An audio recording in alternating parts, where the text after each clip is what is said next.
ngeliat kakak, padahal antriannya masih panjang.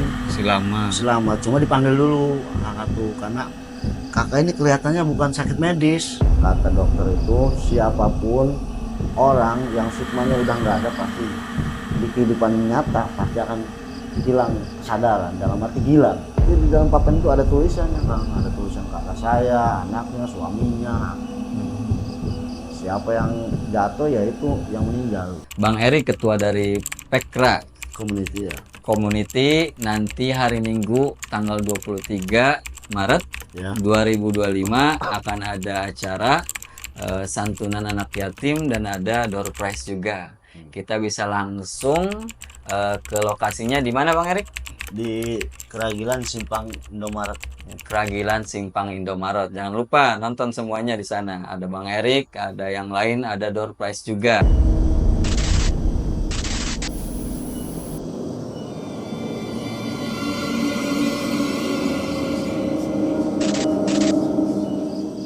Assalamualaikum warahmatullahi wabarakatuh. Kembali lagi di acara Merinding.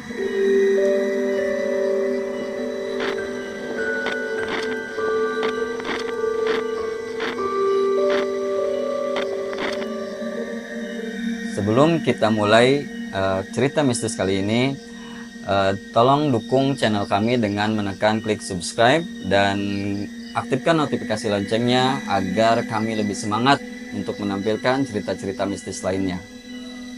Kali ini kita kedatangan narasumber, seorang pemuda yang aktif dalam organisasi kepemudaan.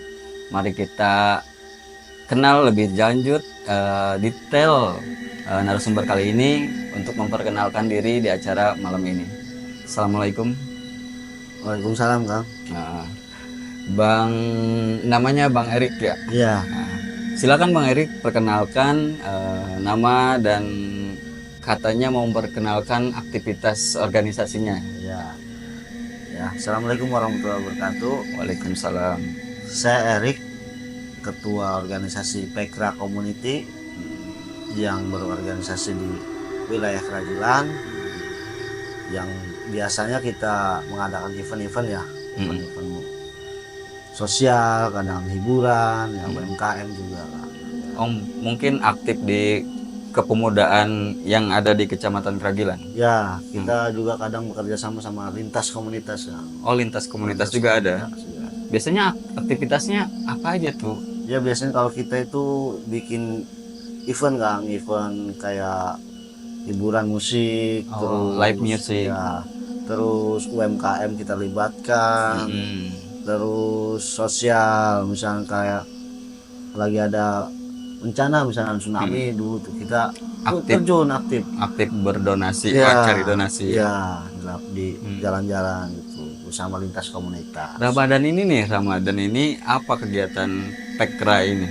Ramadan ini kita bikin kegiatan ngabuburit bareng bersama Pekra Community dan lintas komunitas kan. Oh, lintas komunitas juga ada. Di situ kita libatin juga UMKM dan juga ada santunan kan. Ada santunan buat anak yatim. Buat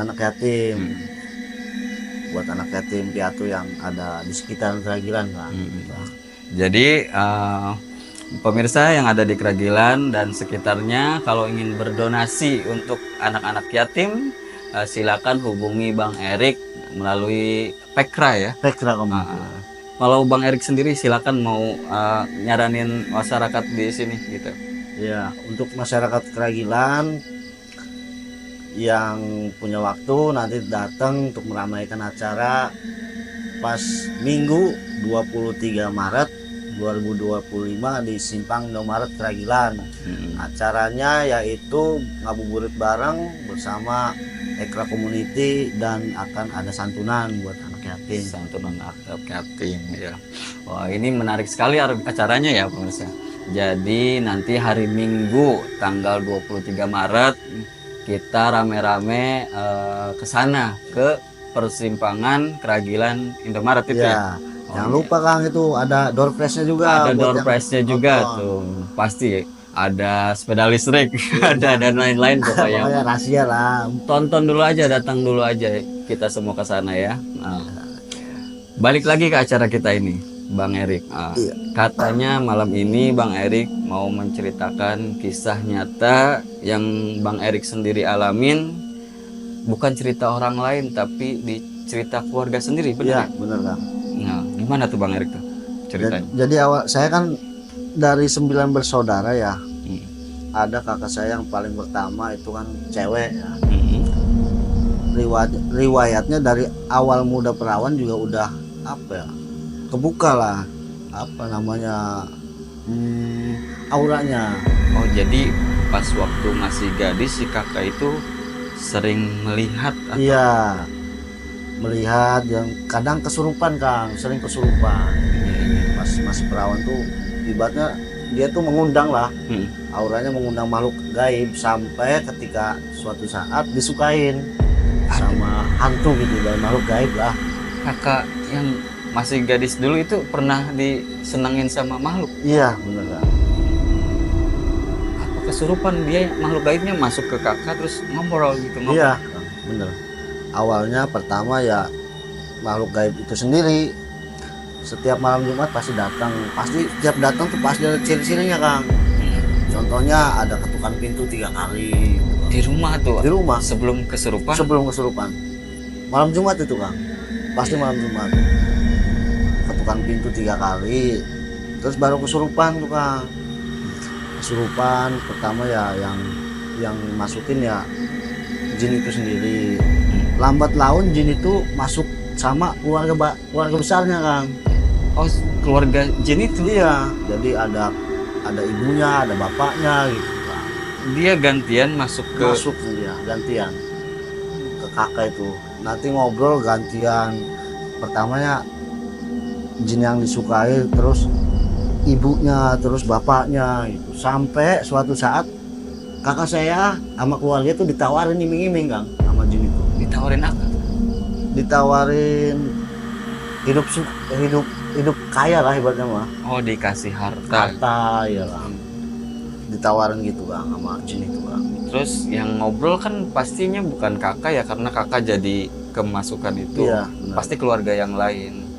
Nah, si jin itu, keluarga itu nawarin harta yang banyak supaya kakak mau nikah sama jin itu. Benar Kang. Iya. Terus tanggapan keluarga gimana? Ya pasti otomatis ada penolakan kan ya. Namanya juga udah beda alam ya Kang ya. Tuh, Iya. apa keluarga maksudnya ke ustadz gitu untuk nyembuhin? Iya, pas waktu itu paling ketika kakak bereaksi itu paling manggil tokoh masyarakat Kang buat nyembuhin. Musir jin itu. Iya. Sampai sekarang itu si kakak nggak apa masih sering kesurupan apa gimana itu? Alhamdulillah sih udah enggak. Udah enggak Karena kakak udah punya keluarga ibaratnya mah. Ketika udah punya keluarga kan berarti udah nggak perawan lah ibaratnya mah. Berarti udah masuknya si jin itu juga udah tahu si kakak udah punya Iya. pasangan ya. Nah, kan yang mau diceritain ini kan kakak ya. Iya. Katanya ada cerita yang lain. Ada Kak, ada Kang. Jadi ceritanya itu tahun 2022 kemarin kayak gitu. Oh, baru ya? Baru ini Kang. Kakak itu sering ngalamin sakit, yang dieluhkan itu berjalannya pusing Kang. Pusing, sakit. Ya. Pusing berlebihan ibaratnya migrain gitu tuh Kang, sampai masuk puskesmas. Kan kebetulan di tempat dia itu ada puskesmas rawat inap. Pertamanya dia masuk puskesmas, dirawat di situ kan. Dirawat dapat 2 hari. Saya sama kakak saya yang satunya ya, kakak cowok, datanglah ke sana buat jenguk, datang ke sana. Kan biasanya orang sakit pusing tuh kan matanya pasti otomatis terpejam terus kan ya. Merem terus. Iya. Saya tuh mendapati kejanggalan di situ tuh Bang. Saya datang di pintu itu, kakak udah tahu. Oh, langsung tahu yang datang Iya. siapa? Iya. Kamu datang sama ini ya. Ini padahal saya diem aja. Yang ngomong kakak satunya. Kakak saya satunya. Mana sih itunya? Dia nyebut saya, kakak yang cewek. Itu suruh sini jauh-jauh amat sebelum saling gitu, Pak. Oh, Padahal matanya merem Kang. matanya nggak lihat. Merem dia, nggak lihat. Sebelum itunya itu sebelum saya ngejenguk itu ada kejadian aneh di puskesmas itu selama dirawat Kang. Kakak itu mengalami kesurupan. Oh, kesurupan di puskesmas. Iya, kesurupan dalam arti kesurupan dari penunggu puskesmas tersebut Kang. Dia akunya penunggu situ. Yang ngomongnya sih dia tuh noni Belanda gitu Kang. Oh, orang Belanda. Kebetulan kan kakak saya tuh punya anak cowok. Orangnya ganteng, cuma kepalanya rambutnya tipis gitu Kang. Lagi kesurupan tuh si kakek tuh ngomong gini, mana itu tuyul botak itu? Oh, ke anaknya. Anaknya sendiri ngomong tuyul botak itu mana? Saya seneng liatnya gitu. Oh. Iya. Padahal kalau sadar mah dia anak itu anak sendiri. sendiri. Iya. Dia sampai ketakutan kan anaknya ngeliat ibunya kayak gitu, ngenalin gitu tuh Kang. Tapi setelah itu mah ibaratnya mah hantu itu nggak itu sih, nggak apa ya, ngejail, cuma sekedar masukin doang. Sembuhnya sama siapa itu? Sembuhnya itu ketika dipanggil nama tokoh masyarakat di situ Kang. Ustadz situ. Iya. Nah baru keesokan harinya saya datang kan. Saya datang, terus saya ngobrol sama kakak, tak ceritain kan sama kakak cowok tuh. Ketika saya nunggu di depan puskesmas sambil ngobrol sama kakak cowok, kan saya ceritain, kok kakak tahu ya saya datang di sini padahal matanya terpejam gitu. Saya tuh udah ceritain kejanggalan itu sama kakak saya yang satunya yang cowok gitu. Iya Rick, saya juga ngerasa kayak gitu, kata kakak cowok. Kayak bisa ngelihat ya, Iya. siapa yang mau datang gitu, yang ngejenguk.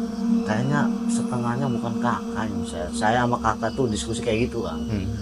Kayaknya setengahnya bukan kakak saya nih yang ada, yang sedang di iya. Nah, dari situ kan dapat berapa hari pulang kan Kang. udah sembuh. Iya, pulang dari puskesmas. Setelah pulang dari puskesmas itu lama, kayaknya ada beberapa bulan tuh masuk lagi Kang. Punya gejala sakit lagi. Sama gejalanya, sama pusing. Masuk ke puskesmas, tapi di situ belum sempat dirawat. Baru masuk puskesmas kan ngantri ya, biasanya puskesmas semua. Ngantri, kebetulan dokter itu ngelihat kakak saya paling belakang, ibaratnya mah antrian tuh. Ada dokter yang lewat merasa peka ke kakak gitu. Iya. Bukan lewat kan, jadi dokter itu lagi nanganin pasien Di ruangannya. Iya, pintunya kebuka terus ngeliat kakak gitu tuh Kang. Ngeliat kakak, padahal antrian masih panjang, Masih lama. cuma dipanggil dulu kakak tuh karena kakak ini kelihatannya bukan sakit medis. Udah kelihatan itu dalam penglihatan dia, kakak tuh lagi dirubungin orang-orang yang nggak kelihatan sama orang awam gitu Kang. Lagi banyak makhluk halus di dekatnya gitu. Si dokter langsung motong antrian, langsung manggil. Nah, iya. Dikasihlah saran kakak saya itu.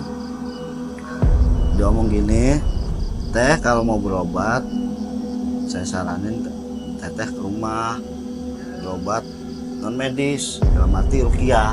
Kebetulan dokter itu buka pengobatan non medis yaitu ruqyah Kang. Jadi si dokter tahu bahwa penyakit kakak itu bukan penyakit medis. Bener ya. Disaranin untuk ke rumahnya. Iya, Di ruqyah. di ruqyah. Kalau mau sore datang ke rumah saya, dikasihlah alamat tuh Kang. Kan langsung pulang nggak aku tuh ya. Tapi kata dokter secara medis mah nggak masalah. Nggak masalah Kang. Karena dalam penglihatannya kakak ini lagi dirubungin orang-orang yang intinya mau dibawa lah sukmanya gitu Kang. Si dokter. Untung kata dokter, teteh ini belum terlambat datang ke sini ketemu saya. Makanya sebelum terlambat, ayo nanti sore ke rumah, dikasih kan alamatnya. Pulang ke rumah, ngobrol kan sama keluarga besar, diantarlah kakak tuh sama adik sama suami siapa Ke tempat dokter. ya. Tuh. Naik Grab, dalam perjalanan di Grab itu kakak itu ada ngomong gini, saya tuh nggak sakit, saya tuh nggak sakit. Dalam arti kayak berontak gitu Kang, nggak mau nyampe ke nggak mau tempat. nyampe ke tempat itu Kang. Iya. Terus lagi perjalanan itu kayak dihambat sama apa ya, kekuatan gaib yang harusnya perjalanan itu 1 jam jadi molor 1,5 jam gitu Kang. Disasar-sasarin lah. Oh, dilinglungin si supirnya Iya. itu ya. Iya. Karena dokternya itu orang pinter ya, dalam arti ketika kakak itu nyampe depan rumahnya, kakak kan langsung turun, dokter langsung buka pintu, dokter langsung ngomong gini sama kakak tuh, kamu sasar-sasarin ya pasien saya. Oh, langsung ngomong Iya. kayak gitu. Karena dokter tahu ada orang yang nempelin itu tuh, yang mengendalikan juga makhluk halus gitu Bang. Langsung tuan Tete tuh bereaksi, ngamuk dipegangin sama suaminya. Kesurupan langsung. Iya, langsung kesurupan. Langsung kesurupan, dibawalah ke dalam. Nah, singkat cerita dibawa ke dalam, diruqyah kan ya. Dia terus kakak itu yang masukin itu kan jin dari sini, jin sini. Cuma ketika itu kan ada namanya jin ya. Dia tuh nggak ngasih tahu yang menyuruhnya siapa, yang dukunnya siapa, karena udah perjanjian lah ibaratnya Kang. Oh, jadi pas lagi diruqyah sama dokter itu, Iya.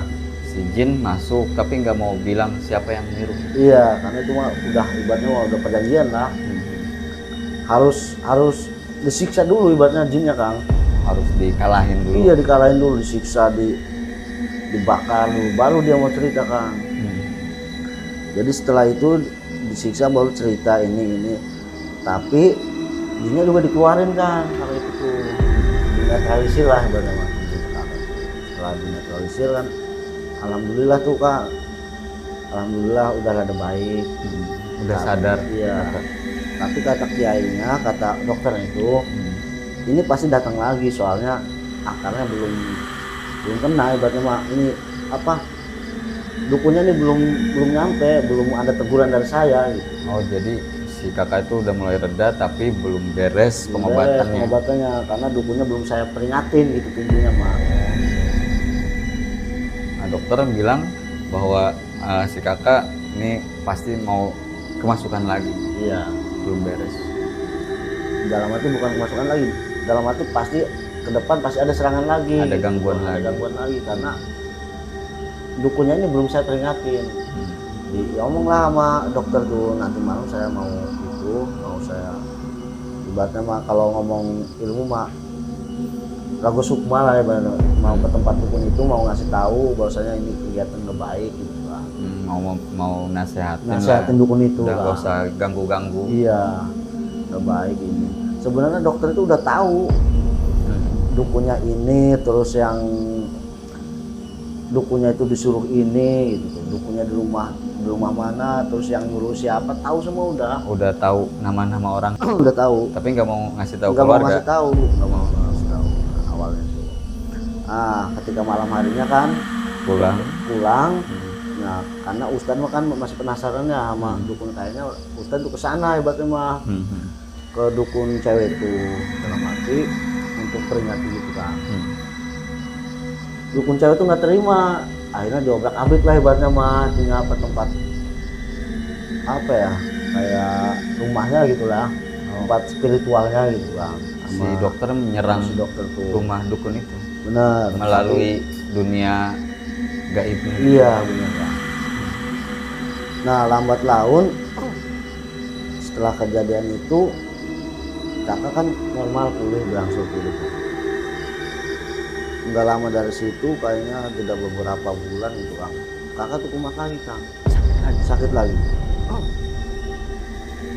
Sakit lagi. Ketika sakit tuh kakak tuh sebelumnya udah ditelepon Kang, Ditelepon mama sama dokter itu bahwasanya dukun ini mau ibaratnya mau melakukan penyerangan lagi Kang. dokter berarti ngasih tahu bahwa nanti ada gangguan lagi. Iya, karena orang kayak gitu pasti tahu ya bagaimana Mungkin balas dendam. balas dendam lah intinya mah. Terus yang kedua mungkin suruhan juga Kang dari pesanan dari pasien itu, pasien dari dukun itu buat kok ini nggak mati-mati orang ini. Oh, jadi dia merasa nggak puas ke si dukun, disuruh gangguin lagi. Iya. Kejam ya. Terus. Nah setelah itu Kang, kakak kan ditelepon tuh suruh berobat lagi. Berobat lah Kang. Datang lagi ke rumah Pak dokter. Pak dokter itu Pak Rupiah tuh Kang. Datang lagi di Rupiah kakak tuh ya. Dinetralisir nama yang makhluk halusnya itu Kang. Sampai itu mah saking pusingnya, saking habis kali ya kesabaran dokternya itu ya. Dipanggil lah. Jadi Sukma dukun itu Kang. Sukma dukunnya dipanggil. Jadi dukun pertama itu dukun cewek Kang. Oh, dukun cewek. Cewek namanya Mbok gitu sebutannya, panggil aja Mbok ya. Nah, masuk ke tubuh kakak. masuk ke tubuh kakak, dukun tuh dipanggil. Dukun dipanggil, kenapa kamu melakukan pekerjaan ini? Kata dukun, kamu jangan ganggu kerjaan saya. Nantangin. Iya, ini kerjaan saya, ini buat ibaratnya mah pencarian Mata saya. pencarian. Iya, mata pencarian saya. Jangan ganggu saya.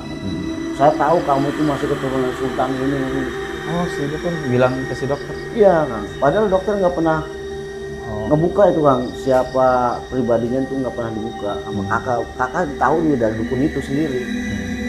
Nyaksiin waktu kesurupan si Mbong itu.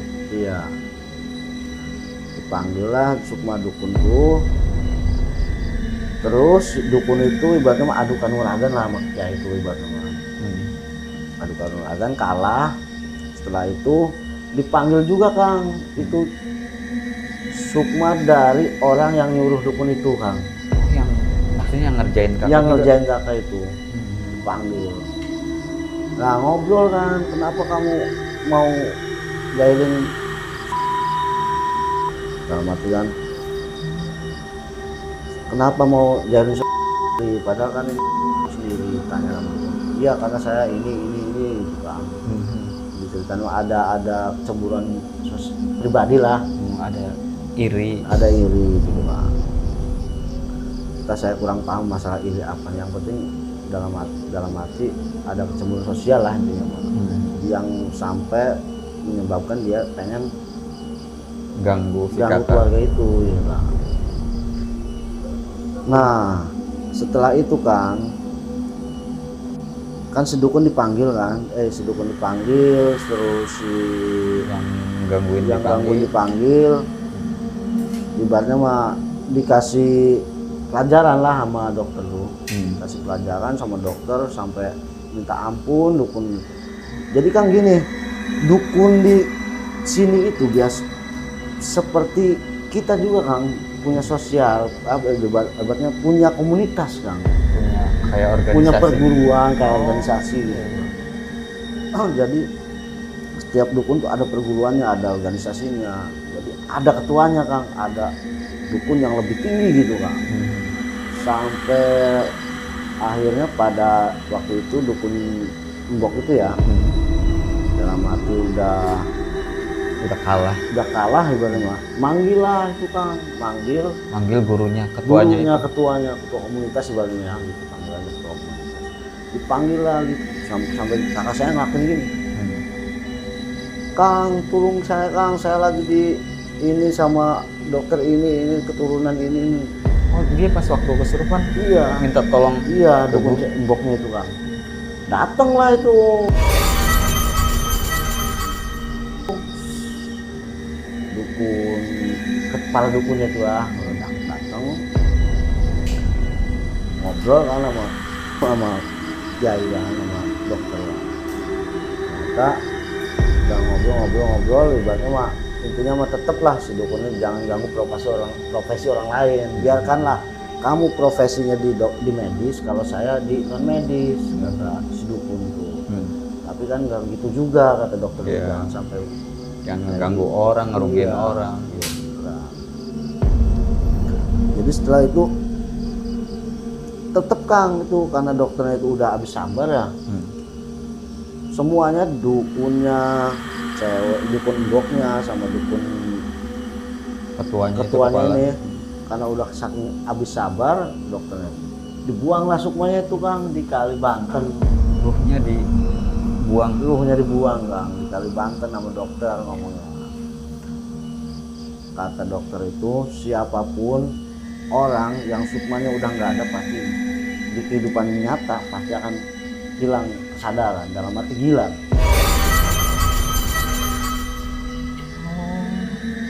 Karena saking nggak apa nggak ngeyel mungkin Iya mereka. ngeyel Kang, udah diperingatin sama Ustadz, udah dikasih peringatan, udah dicak-acak juga kan lokasinya, tapi masih ngirim lagi gitu.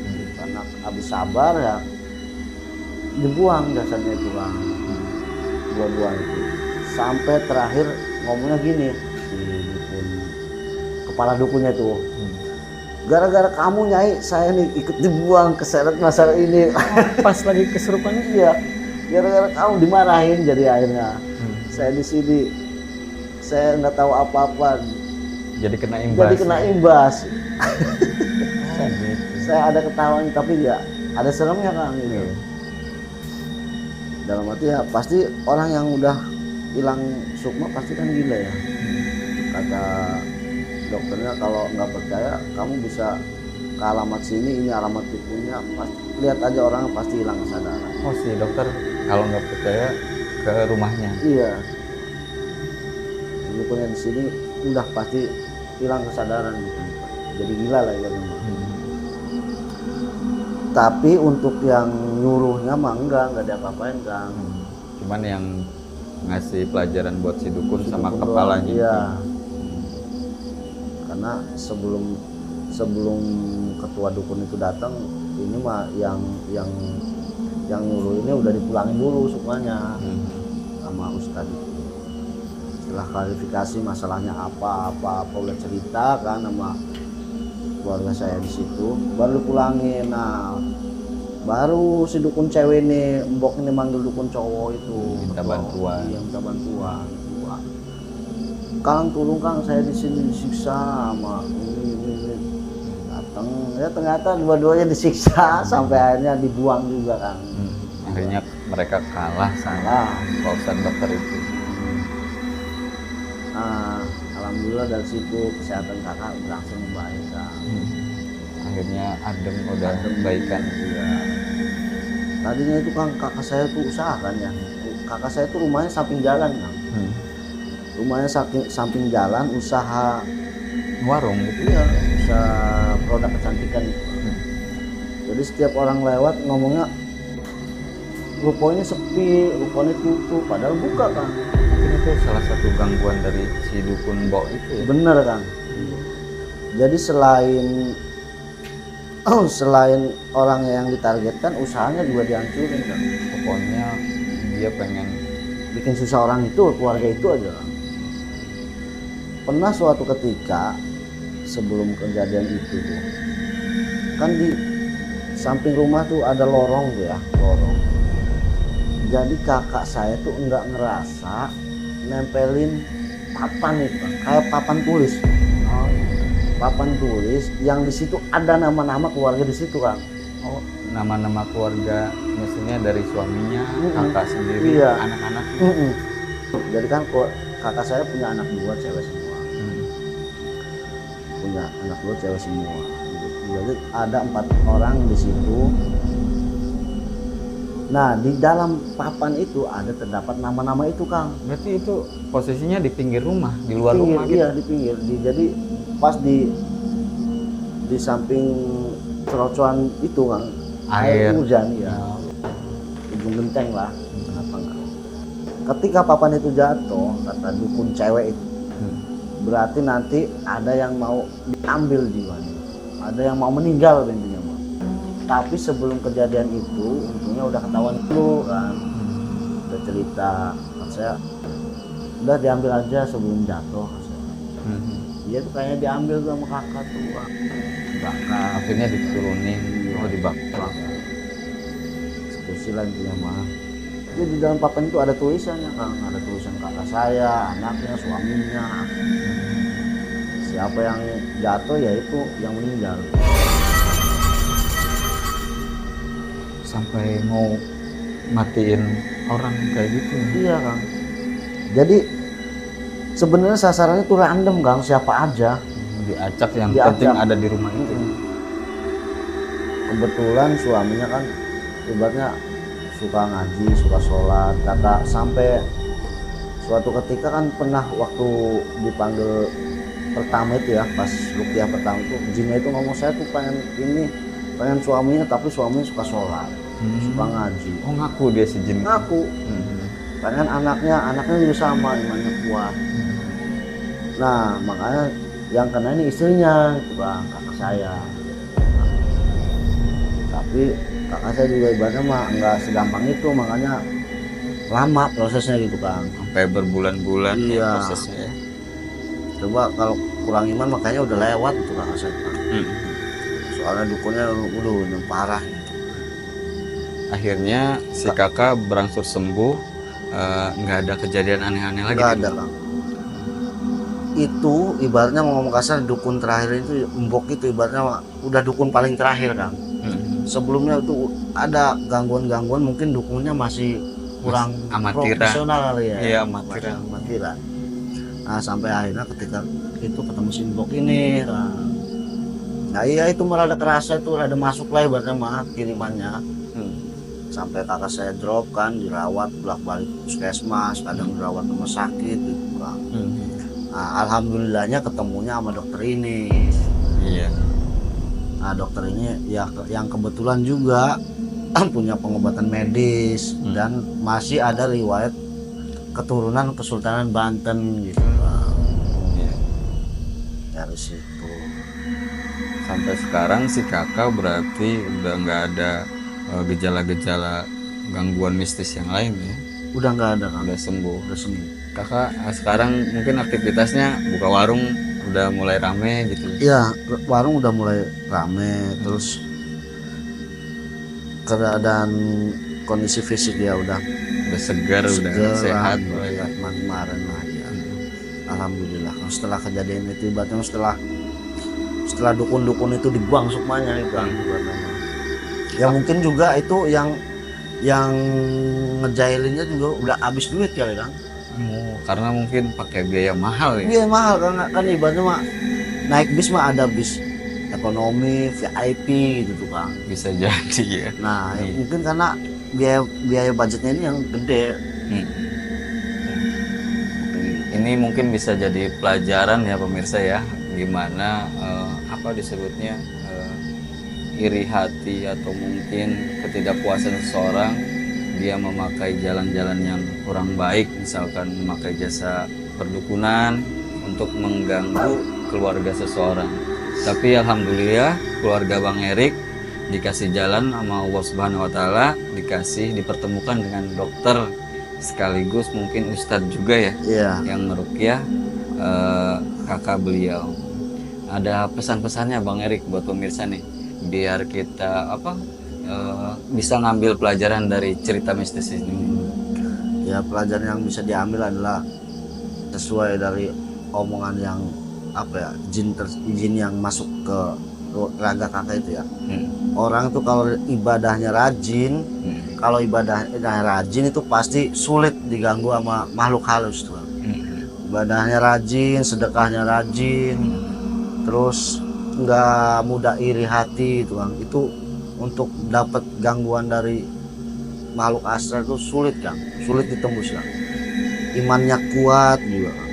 Sulit ditembus berhubung karena banyak faktor ya kakak ini, karena emang sejarahnya dari riwayat waktu mudanya juga emang auranya ngebuka gitu loh, harus ada indera yang ditutup gitu Kang. Makanya ketika ada serangan-serangan gaib cepat masuk gitu. Iya. Terima kasih Bang Erik ceritanya. Mungkin ini pelajaran yang bisa kita ambil, segimanapun kuatnya gangguan, kalau kita lebih taat sama perintah yang di atas, mungkin gangguan itu tidak akan kena juga. Kita taat beribadah, bersedekah juga katanya, dan yang lain-lain. Oke, yang terakhir jangan lupa Bang Erik ketua dari Pekra Community ya. community nanti hari Minggu tanggal 23 Maret Ya. 2025 akan ada acara santunan anak yatim dan ada door prize juga.